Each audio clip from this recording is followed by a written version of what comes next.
Howdy and welcome to today's serving of Daily Bread. Remember, on Friday is when we will continue the narrative about the 50 days leading up to the day of Pentecost. This week we have been talking about family conflict.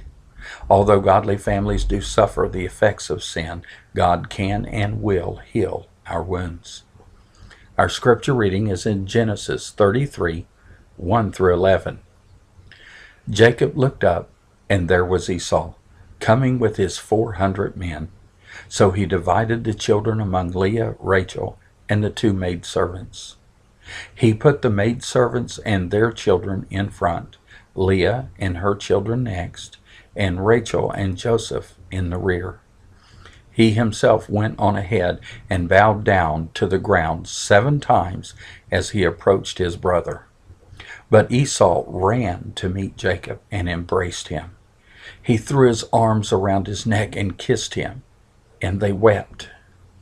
Then Esau looked up and saw the women and children. "Who are these with you?" he asked.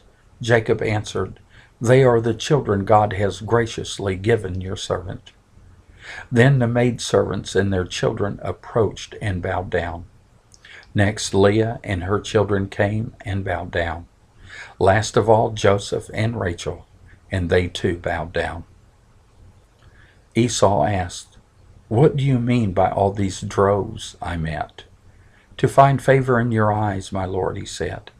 But Esau said, "I already have plenty, my brother. Keep what you have for yourself." "No, please," said Jacob. "If I have found favor in your eyes, accept this gift from me. For to see your face is like seeing the face of God.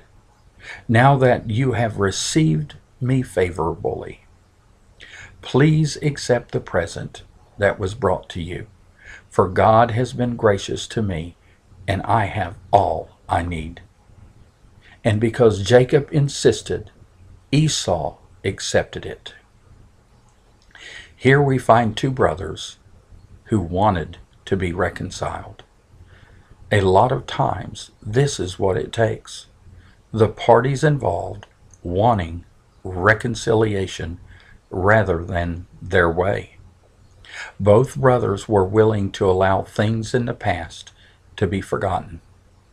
In Romans 12:18 it says, "If it is possible, as far as it depends on you, live at peace with everyone." This is so important when we are talking about families.